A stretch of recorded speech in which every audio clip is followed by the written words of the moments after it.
तथा तु तं समादिश्य भ्रातरं रघुनन्दन बबन्धाशी महातेजा जाम्बूनद्यमत्सरं ततश्रीवनितं चापम् आदायात्मविभूषणम् आबध्य च कपालौ द्वौ जगामोदग्रविक्रमः।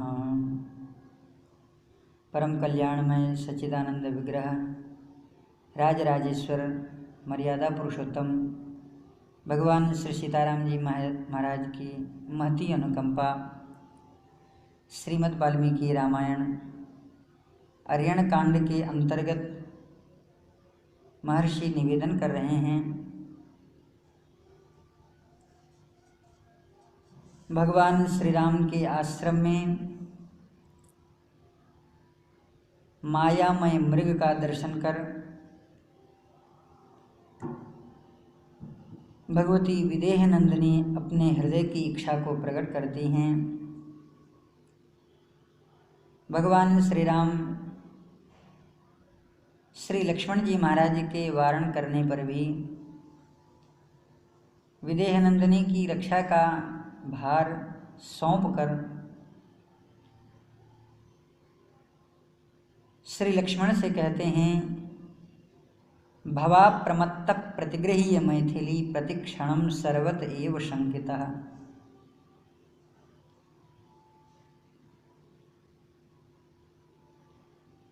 बड़ी सावधानी के साथ तुम प्रतीक्षारत हुए, बड़े चौकन्नी अवस्था में सीता की रक्षा करना। लक्ष्मण को इस प्रकार आदेश देकर रघुकुल नंदन श्री रामभद्र सोने की मूठ वाले तलवार कमर में बांध ली। उसके पश्चात महापराक्रमी श्री रघुनाथ जी ने 3 स्थान में झुकने वाले अपने आभूषण रूप धनुष को हाथ में ले लिया और पीठ पर 2 तरकश बांध लिए और वहां से चल दिए। राजाधिराज रघुनंदन श्री रामभद्र को अपनी ओर आते देखा। वह वन्य मृग राजा कंचन मृग के भय के लिए वह मारे मारे फिरता हुआ, फिर तुरंत ही वह उनके दृष्टिपथ से अदृश्य हो गया। श्री राम को अपनी ओर आते देखा और दौड़ करके आते हुए देखा। धनुर्धर श्री राम को देखा। समस्त दशों दिशाओं को प्रकाशित करते हुए श्री रघुनंदन को देखा। मारीच वहां से भागा, बड़ी तेजी से छलांग मार करके दूर निकल जाता है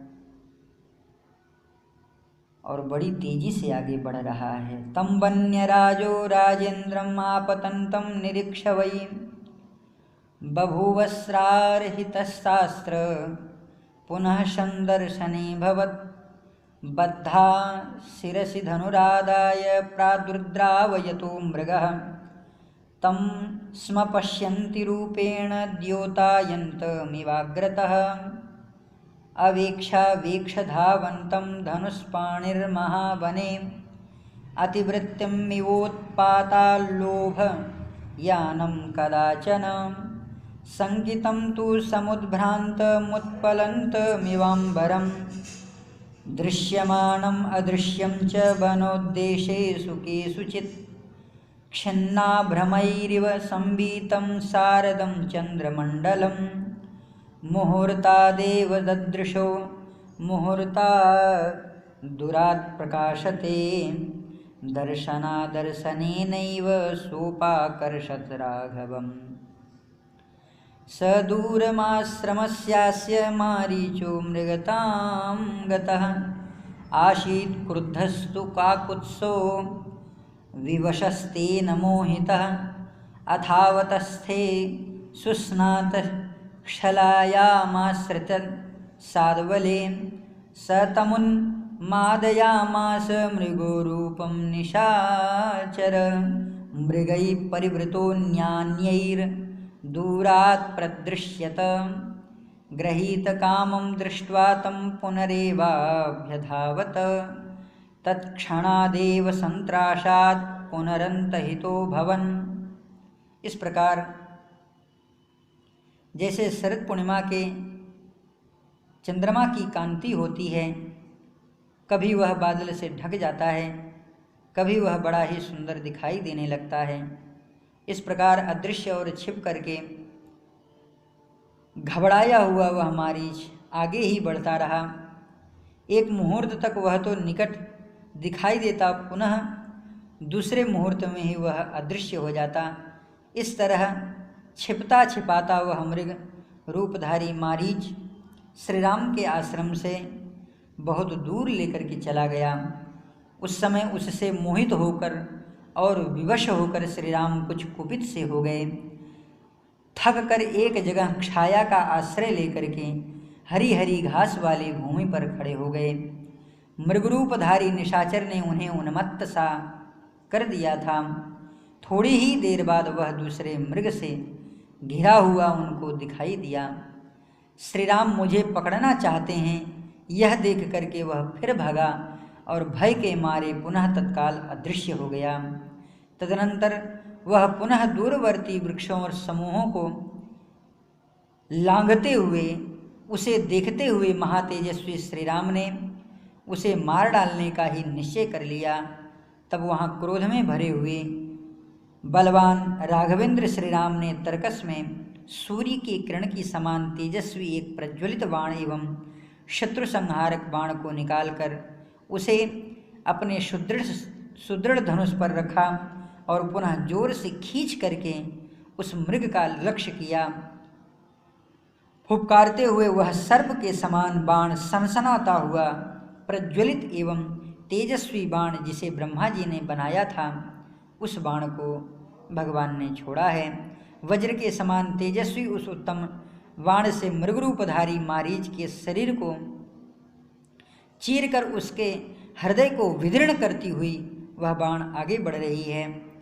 गृहीतु कामं दृष्ट्वा तो पुनरेवाभ्यधावत तत्क्षणादेव संत्राशात् पुनरन्तहितो भवन पुनरेव ततो दूरात् वृक्षखण्डात् विनिसृतः दृष्ट्वा रामो महातेजास्तं हन्तुं कृतनिश्चय भूयस्तु शरमुद्धृत्य कुपितशत्र राघव सूर्यरश्मि प्रतीकाशं ज्वलन्तम् अरिमर्दनं संधाय सुदृढं चापे विकृष्य बलवद्बली तमेव मृगमुद्दिश्य स्वसन्तम् इव पन्नगं मुमोच ज्वलितं दीप्तम् अस्त्रं ब्रह्म विनर्मितं शरीरं मृगरूपस्य विनिर्भिद्य सर्वोत्तमः मारीचस्यैव हृदयं बिभेदाश असनिभं तालमात्रं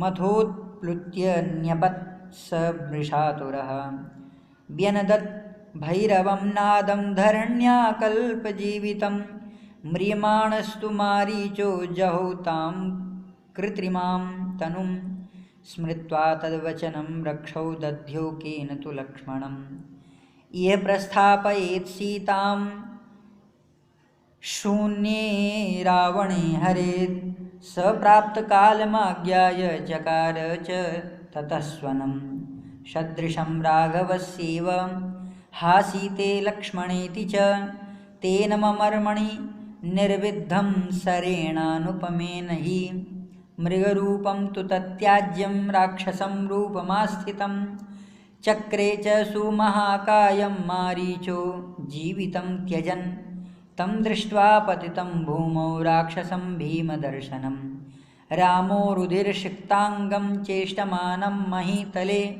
जगाम मनसा सीतां लक्ष्मणस्य वच स्मरन्। इस प्रकार राघवेंद्र के द्वारा वह बाण मारीच मृगरूपधारी को उसके शरीर को विदीर्ण करता हुआ जब आगे बढ़ा, उसकी चोट से अत्यंत व्याकुल होकर के वह राक्षस ताड़ के वृक्ष बराबर उछल करके पृथ्वी पर गिर पड़ा। उसका जीवन समाप्त हो गया। वह पृथ्वी पर पड़ करके भयंकर गर्जना करने लगा। मरते समय मारीच ने अपने उस कृत्रिम शरीर का त्याग किया। फिर रावण के वचन का स्मरण करके वह सोचने लगा किस उपाय से सीता और लक्ष्मण को यहाँ भेज दें। सोने आश्रम से रावण को हरण करने के लिए समय मिल जाए। रावण के बताए हुए उपाय का स्मरण करके वह उसी अवसर पर आ गया। वह यह समझ करके उसने श्री रामचंद्र जी के ही समान स्वर में हा सीता हा लक्ष्मण कह करके पुकारा। श्री राम के अनुपम बाण से उसका मर्म विदीर्ण हो गया था तथा मृग रूप त्याग करके वह राक्षस रूप धारण कर लिया। प्राण त्याग करते समय मारीच ने अपने शरीर का बहुत ही बृहद स्वरूप बना लिया था। भयंकर दिखाई देने वाला वह राक्षस भूमि पर पड़ करके खून से लथपथ होकर धरती पर छटपटा रहा था।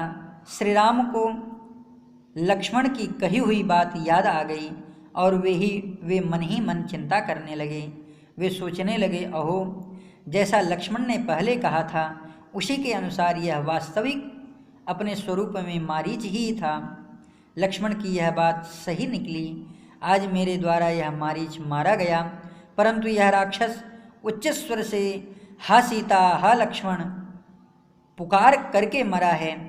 उसके द्वारा शब्द सुन करके सीता की कैसी अवस्था हुई होगी। महाबाहु लक्ष्मण भी क्या कर सके होंगे, उनकी कैसी दशा होगी। ऐसा सोच करके धर्मात्मा श्री राम के रोंगटे खड़े हो गए। उस समय मृगरूपधारी उस राक्षस को मार करके उसके उस शब्द को श्रवण करके मन में विषाद जनित तीव्र भय उत्पन्न श्री राम के मन में हो गया। मारीचस्य तो मयैषा पूर्वोक्तं लक्ष्मणेन तो तद तथा ह्यभयच्चाद्य मारीचोऽयं मया हतः।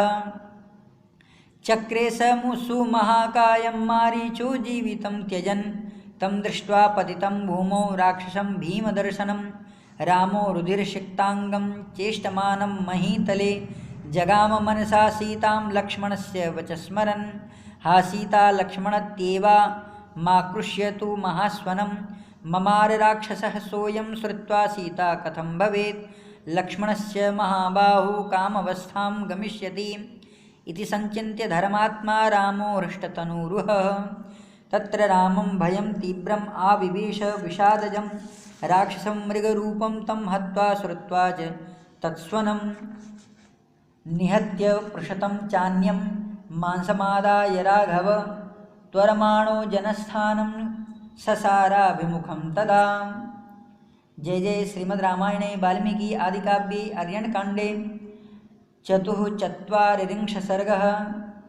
आर्तस्वरं तु तं भर्तुर्विज्ञाय सदृशं वने उवाच लक्ष्मणं सीतां गच्छ जानीहि राघवम्।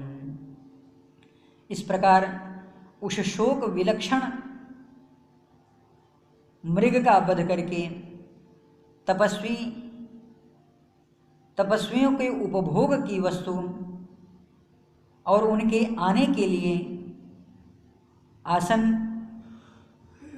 योग्य फल मूल लेकर श्री राम तत्काल ही उस जनस्थान के लिए प्रस्थान करते हैं। पंचवटी के लिए अपने आश्रम की ओर आ रहे हैं, बड़ी उतावली से आ रहे हैं।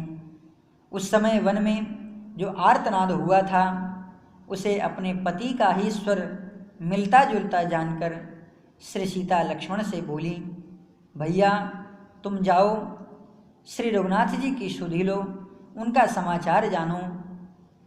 उन्होंने बड़े आर्त स्वर में हमें पुकारा है, मैंने उनका शब्द सुना है, वह बहुत उच्च स्वर से बोले हैं। उसे सुन करके मेरे प्राण और मन अपने स्थान पर नहीं रह गए हैं, मैं घबरा उठी हूँ। तुम्हारे भाई वन में आर्तनाद कर रहे हैं, वे कोई शरण रक्षा चाहते हैं, कोई सहारा चाहते हैं, तुम उन्हें जाकर के जल्दी बचाओ। जल्दी ही अपने भाई के पास में दौड़ते हुए जाना। जैसे कोई सांड सिंहों के पंजों में फंस गया हो, उसी प्रकार वे राक्षसों के वश में पड़ गए हैं। अतः जाओ। सीता के ऐसा कहने पर भी भाई का आदेश का विचार करते हुए लक्ष्मण वहाँ से नहीं हटे। नहीं मे जीवितं स्थाने हृदयं वावतिष्ठति, क्रोशतः परमारतस्य श्रुतः शब्दो मया भृशम्, आक्रन्दन् मानं तु वने भ्रातरं स्त्रातुमर्हसि, तं क्षिप्रम् अभिधाव त्वं भ्रातरं शरणैषणं, रक्षसां वशमापन्नं सिंहानामिव गोभृशं, न जगाम तथोक्तस्तु भ्रातुराज्ञाय शासनं, तमुवाच ततः सत्रक्षुभिता जनकात्मजा, सौमित्रे मित्ररूपेण भ्रातुस्त्वमसि शत्रुवत्, यस्त्वम् अस्याः अवस्थायां भ्रातरं न विपद्यसे, इच्छासि त्वं विनश्यन्तं रामं लक्ष्मण मत्कृते, लोभात्तु मत्कृते नूनं नानुगक्षसि राघव, व्यसनं तं प्रियं मन्ये स्नेहो भ्रातरिनास्ति ते, तेन तिष्ठति विश्रब्धं तमपश्यन् महाद्युतं, किं हि संशयमापन्ने तस्मिन्निह मया भवेत्, कर्तव्यं मिह तिष्ठत्य यत्प्रधानस्त्वमागतः, एवं ब्रुवाणां वैदेहीं बाष्पशोकसमन्विताम्, अब्रवील्लक्ष्मणस्सस्तां सीतां मृगमधुमिव, पन्नगासुरगन्धर्वैर्देवदानवराक्षसैः, अशक्यस्तव वैदेही भर्ता जेतुं न संशयः, देवी देवमनुष्येषु गन्धर्वेषु पतत्रिषु, राक्षसेषु पिशाचेषु किन्नरेषु मृगेषु च, दानवेषु च घोरेषु न स विद्यते शोभने, यो रामं प्रतियुध्येत समरे वासवोपमम्, अवध्यः समरे रामो नैवं त्वं वक्तुमर्हसि, न त्वाम् अस्मिन् वने हन्तुम् उत्सहे राघवं विना, अनिवार्यं बलं तस्य बलैर्बलवतामपि, स्त्रिभिर्लोके समुदितैः सेश्वरैः सामरेश्वरैः, हृदयं निर्वृतं तेषु सन्तापत्यजतां तव, आगमिष्यति ते भरता शीघ्रं हत्वा मृगोत्तमं, न स तस्य स्वरो व्यक्तं न कदश्चपि, दैवतः गंधर्वनगरप्रख्या माया तस्य च रक्षसः। इस प्रकार भगवती श्री सीता कह रही हैं, हे सुमित्रा कुमार, तुम अपने मित्र के रूप में अपने भाई के शत्रु ही जान पड़ते हो, इसलिए तुम उनके इस संकट अवस्था में उनके पास नहीं पहुंच रहे हो। लक्ष्मण, मैं जानती हूँ तुम मुझ पर अधिकार करने के लिए इस समय श्री राम का विनाश ही चाहते हो। मेरे लिए तुम्हारे मन में लोभ है, निश्चय ही इसलिए तुम श्री रघुनाथ जी के पीछे नहीं जा रहे हो। मैं समझती हूँ श्री राम संकट में पड़े हैं, तुम्हें प्रिय है और तुम्हारे मन में अपने भाई के प्रति स्नेह नहीं है। यही कारण है कि तुम महातेजस्वी श्री राम को देखने के लिए नहीं जा रहे हो और यहाँ पर निश्चिंत खड़े हो। हाय, जो मुख्यतः तुम्हारे सेव्य हैं, जिनकी रक्षा सेवा के लिए तुम यहाँ पर आए हो, यदि उन्हीं की प्राण संकट में है, यहाँ मेरे रक्षा का क्या होगा। विदेह कुमारी सीता की ऐसी दशा भयभीत हुई है, हिरणी के समान हो रही है। उन्होंने शोकमग्न और आंसुओं को बहाती हुई जब उपर्युक्त बातें कहीं, तब श्री लक्ष्मण जी महाराज ने उनसे प्रार्थना करते हुए कहा, हे देवी, हे विदेह नंदिनी, आप विश्वास करें, नाग असुर गंधर्व देवता दानव राक्षस यह सब मिल करके भी आपके पति तथा मेरे भाई को कभी परास्त नहीं कर सकते हैं, इसमें किसी भी प्रकार का संशय नहीं है।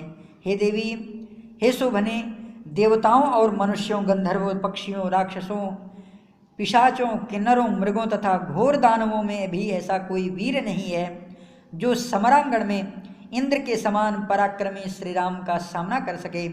भगवान श्री राम युद्ध में अवध्य हैं, अतएव आपके मुख से ऐसा बात उनकी महिमा को घटा रहा है। श्री रामचंद्र जी की अनुपस्थिति में इस वन के भीतर मैं आपको अकेले नहीं छोड़ सकता।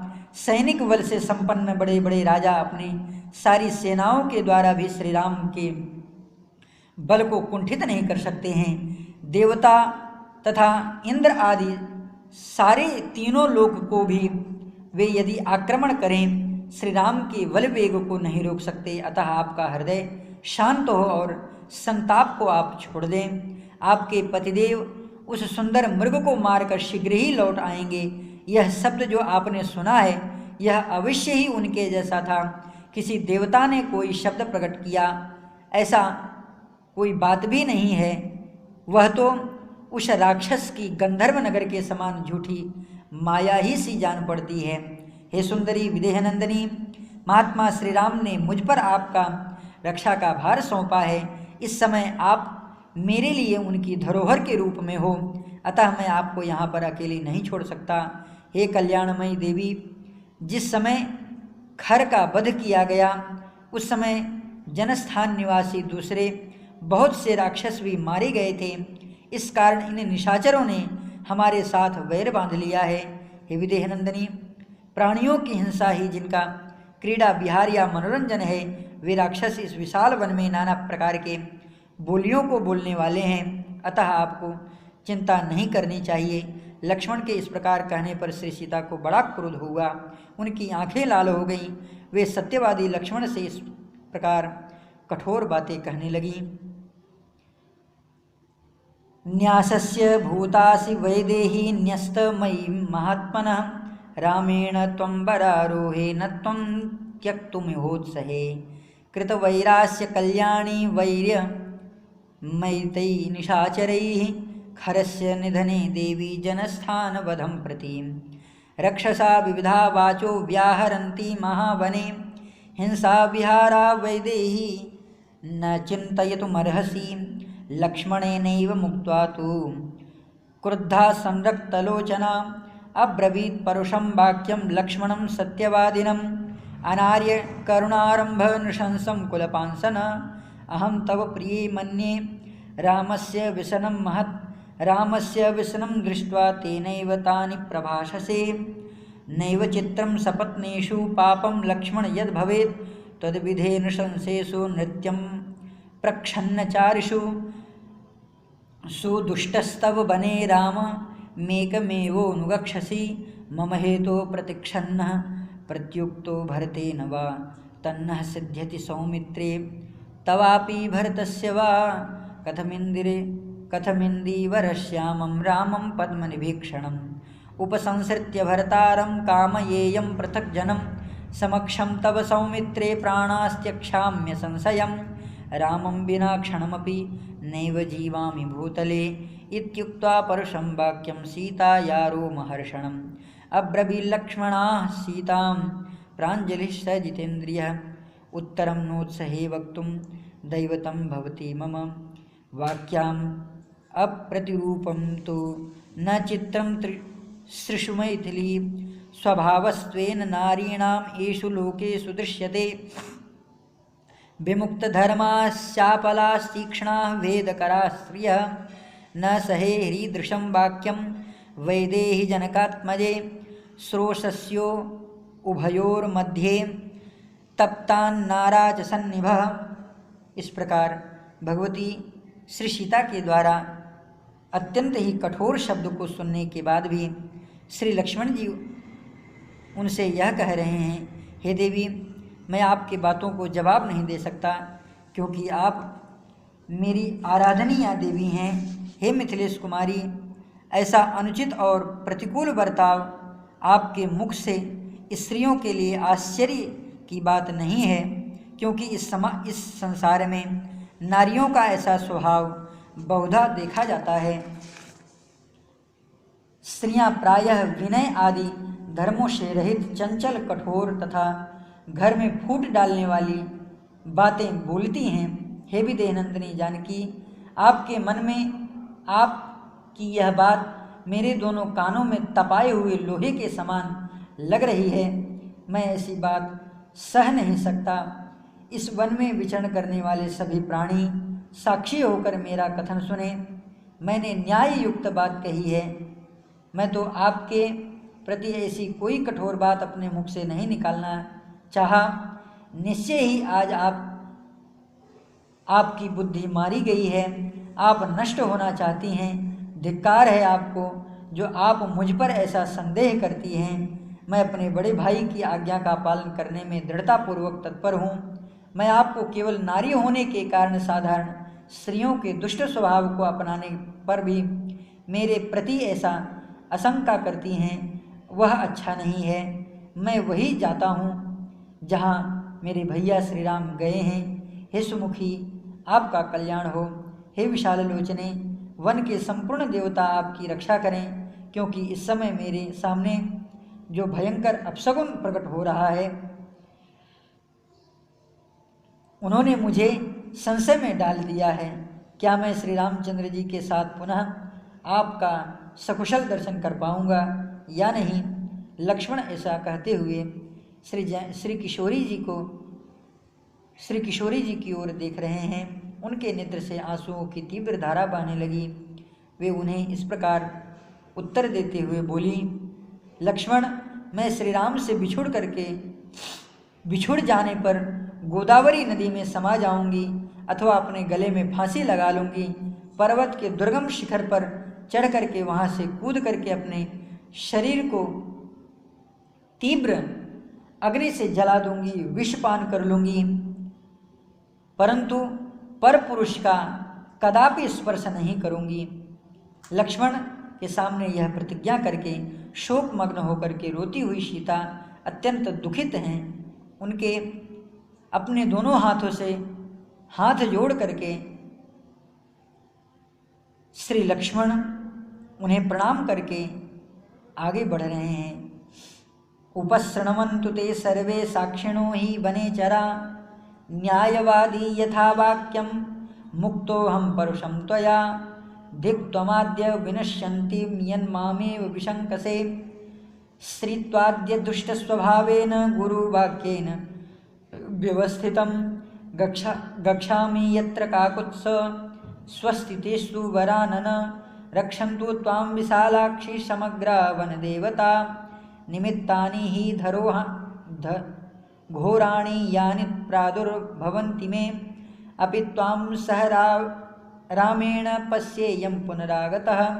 लक्ष्मणेनैव मुक्ता तु रुदती जनकात्मजा, प्रत्युवाच ततो वाक्यं तीव्रवासः परिप्लुत, गोदावरीं प्रवक्ष्यामि हीना रामेण लक्ष्मण, आवबन्धे अथवा त्यक्षे विषमे देहमात्मनः, पिबामि वा विषं तीक्ष्णं प्रवेक्ष्यामि हुतासनं, न त्वहं राघवादन्य कदापि परुषं स्पृशे, इति लक्ष्मणमाश्रित्य सीता शोकसमन्विता, पाणिभ्यां रुदितीं दुःखां ददुः प्रजघानः, तमार्तरूपां विमनां रुदन्तीं सौमित्रिरालोक्य विशालनेत्राम्, आश्वासयामास चैव भर्तुर्स्मतं भ्रातरं किञ्चिदुवाच सीता, ततस्तु सीताम् अभिवाद्य लक्ष्मण कृताञ्जलिः किञ्चिदमभिप्रणम्य, अवीक्षमाणो बहुशः समैथिली, जगाम रामस्य समीप आत्मवान्। जय जय श्रीमद् रामायणे वाल्मीकि आदि काव्ये आर्यणकाण्डे पंच